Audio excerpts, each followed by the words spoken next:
Ekitabo ky'okuruga eshura 15 ekishongoro kya Musa n'Abisirayeli.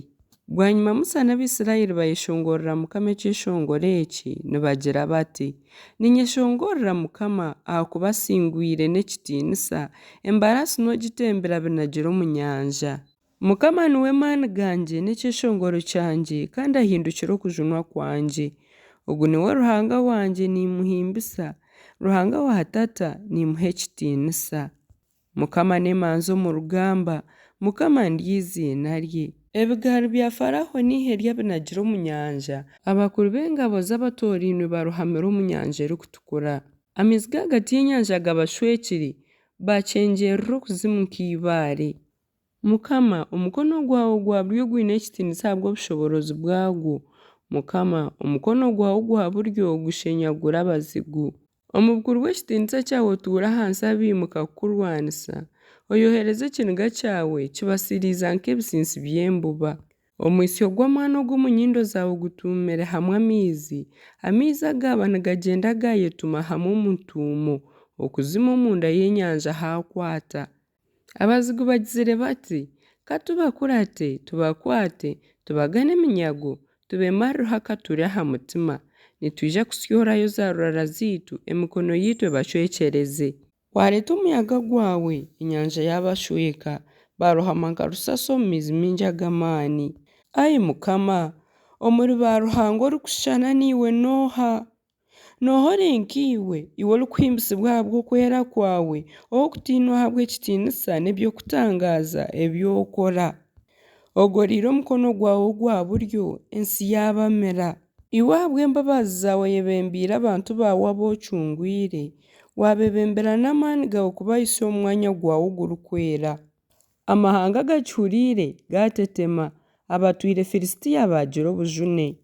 Hati abatwire ba Edomu nibatangaara, emanzi za Mowabu nizitetema, abatwire omuri Kanani boona emitima ebahwire omunda. Biisirwe obwoba n'okutiina ahabw'obukuru bw'omukono gwawe tibarikwehiga ni nk'ibaare. Okwisyo obw'abantu baawe baraarabeho, okwisyo obw'abantu baawe abu wayeguriire baraarabeho. Oryabahisya omu nsi egyo, obabyara aha rushozi rw'obuhunguzi bwawe, omwanya ogu wayeshemererize kutuuramu, ai Mukama, omwanya ogurikwera, ogu wahamize n'emikono yawe. Mukama ryaguma aha ngoma ebiro byona. Embarasi za Farawo kuzagiire omu nyanja n'ebigaari bye n'abantu b'abahambaraasi, Mukama yagarura amaizi g'enyanja, gabashweka, konka Abisirayeli bo bakaraba ahagati y'enyanja aha itaka ryomire. Bwanyuma Miriyamu nabikazi munyanya wa Arooni yatwara ekitaasa, n'abakazi boona bagyenda bamukuratiire baine ebitaasa nibazina. Miriyamu yabebembera nagira ati, mweshongorere Mukama ahakuba asingwire n'ekitiinisa, embarasi n'ogitembera binagire omu nyanja. Mukama okushemeza amaizi ga Mara. Musa yayebembera Abisirayeli okuruga aha nyanja erikutukura, bagyenda bahika omu ihamba rya Shuri. Bari ebiro 3 nibagyenda babuzire amaizi.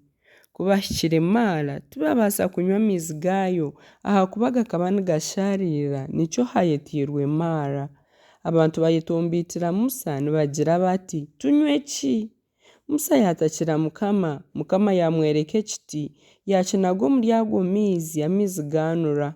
Aho n'Omukama yabaheeriire ekiragiro n'omugyenzi ogu yatiireho, kandi niho yabagyeriize nagira ati, k'oryezirika kuhurira iraka rya Mukama Ruhanga waawe, wakora ebihikire omu maisho ge, watega amatwi ebiragiro bye, warinda byona ebi yatiireho, tindikureetaho ndwara n'emwe ahari ezo ezinareesireho Abanyamisiri, ahakuba ninye Mukama orikukutambira endwara. Bwanyuma bahika Erimu, aho enshuro z'amaizi 12 n'emikindo 70 byabaire biri, bateire amahema aha rubaju rw'ago maizi.